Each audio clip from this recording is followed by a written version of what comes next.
that the night before Kim Porter passed, that she group texted some close friends saying that he got me, and that Kim also insinuated in that text that she felt like she had been poisoned. I'm like the proud mother. Yes, do you see my smile? Jeez. Yes, we see that beautiful smile. Model Kim Porter stepped out in Los Angeles on Monday night to support her son, Quincy Brown.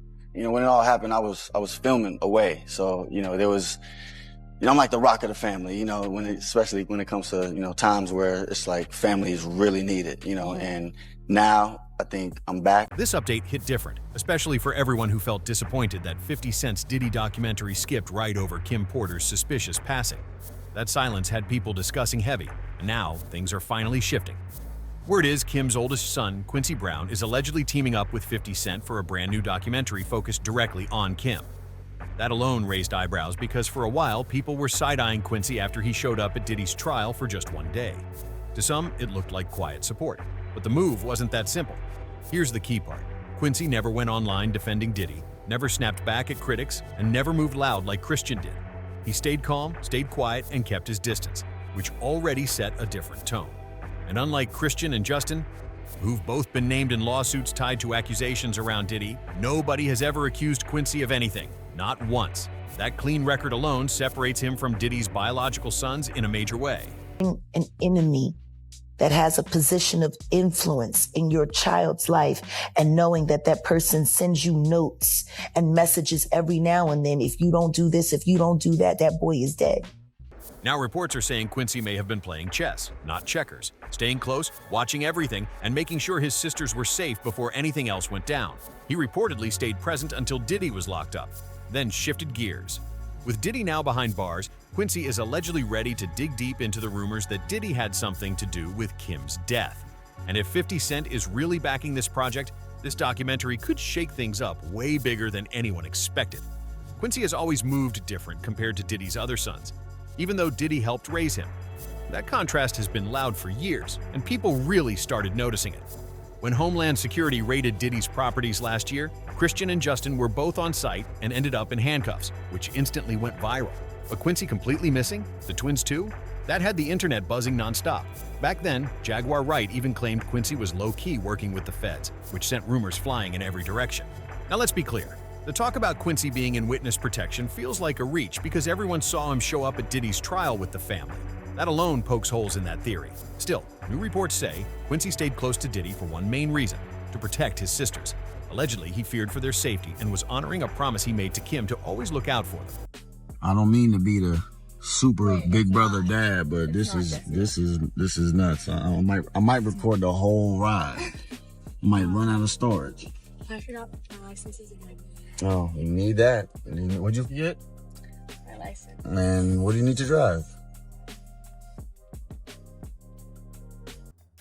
For the most part, Quincy stayed silent about the rumors surrounding his mother's passing. No interviews, no emotional posts, no public accusations. Insiders now claim that silence was strategic. They say he knew he couldn't move against Diddy publicly until the timing was right. And now that moment might finally be here. Quincy is reportedly putting together a full-length documentary centered on Kim's life and the unanswered questions around her death. With the history, the tension, and 50 Cent allegedly involved, people are already saying this project could expose details nobody expected. Something about this situation never quite sat right. On November 15, 2018, Kim Porter was found unresponsive inside her Los Angeles home. A family member discovered her in bed, and by the time paramedics arrived, it was already too late. A shocked and devastated Diddy spotted at the home where his ex suddenly and mysteriously died. Her good friend Kimora Lee Simmons appearing inconsolable at the house, 47-year-old Porter's body found after a desperate call to 911. EMS 14, respond with engine 76 on scene of the cardiac. Kim was pronounced gone at just 47 years old, and the shock hit instantly. The LA County Medical Examiner officially ruled it natural. On paper, that sounds straightforward, but once you start looking at the timeline, things begin to feel off fast. Kim reportedly first complained about a sore throat around November 7th. By November 12th, she had developed a fever. That rapid progression, followed by what came next, has made a lot of people question whether the full picture was ever explained. According to reports, Kim tested negative for both the flu and strep throat. She was treated with antibiotics, vitamins, and pain medication. Her family later said that by November 14th, she was feeling much better and her temperature had returned to normal. She was even well enough to have a massage that night. And that detail has always raised eyebrows. If Kim was seriously dealing with pneumonia symptoms, why bring someone else into the house that late in the game? Even stranger, the identity of the person who gave that massage was never publicly clarified. Adding to the confusion, the coroner's report confirmed Kim had no history of substance or alcohol use and no known underlying health issues. By all accounts, she was considered healthy, which only deepened the mystery surrounding her passing. And Quincy's missing. Quincy's missing. Oh. And lastly, After he was questioned by the feds. after. I wouldn't be surprised if he was in witness protection right. Not long after, one of the first people to publicly question the official story was Kim's ex and Quincy's biological father, Al B. Shore. And from that moment on, the doubts never really stopped. Al B. Shore has been very clear about one thing. He saw Kim not long before she passed, and according to him, she never mentioned being sick. He said she showed no signs of serious health issues at all. For years, Al struggled with the idea that her death was natural, and eventually he decided he couldn't stay quiet anymore.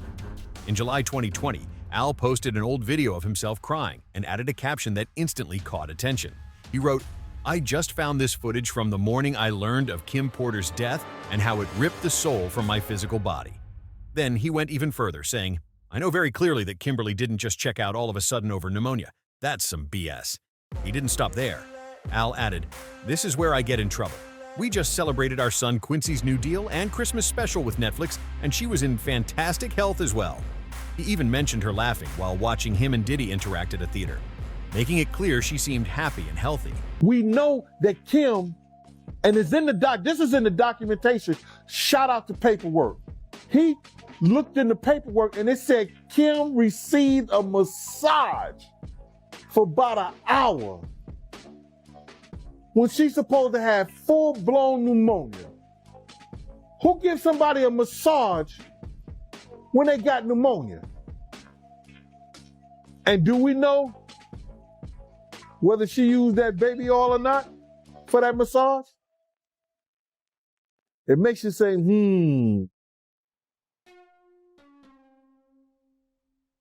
Al ended the post with the hashtag "Don't Let the Love Songs Fool You," which many took as a clear jab at Diddy's public tributes to Kim. The post didn't stay up long, though. Al later deleted it, explaining that Quincy reached out and told him the post was triggering. Even after taking it down, Al didn't backtrack. He doubled down later, saying he still believes the official explanation for Kim's death doesn't add up at all. Meanwhile, fans started speculating that Diddy may have pushed Quincy to contact Al and get the post removed. Some even claimed Diddy tried to create tension between Quincy and his biological father. But through all the noise, Al stayed firm. He made it clear he wasn't changing his stance, no matter how uncomfortable it made people feel. Al didn't stop speaking out. In November 2021, he shared a throwback photo of himself with Kim and Quincy and added a caption that instantly raised eyebrows. He wrote that Kim once sent him a message saying, "Life imitating art, art imitating life. Now it all makes sense." He hinted that she shared even more with him privately, then added that she was running, and he told her to call the FBI. In the comments, Al went even further. He wrote, "You would never believe what she went through," making it clear there was way more beneath the surface. That's when things started feeling truly unsettling. Just a few months after that post, Al was suddenly rushed to the hospital for a medical emergency that was never fully explained. Later, he revealed that he collapsed unexpectedly while working in the studio. Were reportedly stunned because he developed multiple serious health issues all at once with no clear cause. What followed was intense. Al spent nearly 2 months in a coma. When he finally woke up, he shared that he had undergone multiple medical procedures, including an organ transplant, numerous blood transfusions, intubation, and time on a ventilator. The situation was life-threatening, and fans were shaken. Naturally, people started connecting dots online.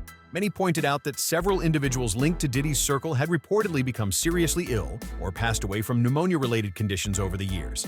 Names like Heavy D, Brittany Murphy, and Whitney Houston's daughter Bobby Christina started coming up. In fact, Bobby Christina's autopsy listed lobar pneumonia, the same condition officially cited in Kim Porter's case. That detail alone sent speculation into overdrive. And even after nearly losing his life, Al made it clear he wasn't backing down. He continued standing by his belief that none of this was random and that the story people were told still doesn't fully add up. Al didn't go quiet at all. He kept posting, dropping cryptic hints and openly fueling speculation that Diddy was somehow connected to both Kim's passing and his own medical crisis. The pressure kept building, and earlier this year, mainstream media finally gave him a major platform. Al sat down with Fox 5 New York for an interview centered around his memoir. During that appearance, he looked straight into the camera and said, "Do you believe me now?" And that's when everything escalated fast. In the interview, Al made heavy claims, saying he never believed Kim's death was natural from the start. He went even further, suggesting that Diddy was connected not only to Kim's passing, but also to the medical emergency that nearly took his life. Al claimed he is 100% convinced that someone tried to take him out in 2022, right after he began speaking publicly about Kim's death. He hinted strongly that there's much more information he hasn't shared yet, and according to him, the truth will eventually come out. With those claims now on record through a mainstream outlet, the conversation around Kim Porter's death just got louder and far more serious. Right now, it's still unclear whether Shure and Quincy have fully patched things up, or if Al is actually involved in the rumored documentary about Kim Porter's death. But honestly, a lot of people are hoping he is. Al was the first, and still one of the only major industry figures who publicly called for a real investigation into Kim's passing. His voice carries weight, and that could matter more than ever. At the end of the day, many feel Kim deserves real answers and real justice, especially when you look at what 50 Cent has already exposed about the Tupac and Biggie situations. It paints a picture of how power and control worked behind the scenes. There's a growing belief that Diddy had a pattern of controlling the people around him, and many feel Kim wasn't exempt from that dynamic. Reports and past accounts suggest Kim lived under strict control during their relationship, with behavior that raised serious concerns even before Cassie ever entered the picture. That history has made people question just how much power Diddy exercised over those closest to him. Over the years, Diddy has shown that when control is the goal, he rarely backs down. And now with Quincy stepping forward and a possible documentary on the way, people believe the truth might finally start surfacing. Now I want to hear from you. Do you think Kim Porter's case should be reopened? What are your thoughts on Quincy and his relationship with Diddy? Drop your opinions in the comments, and if you found this breakdown interesting, make sure to like, subscribe, share this video, and keep the conversation going. I'll catch you in the next one.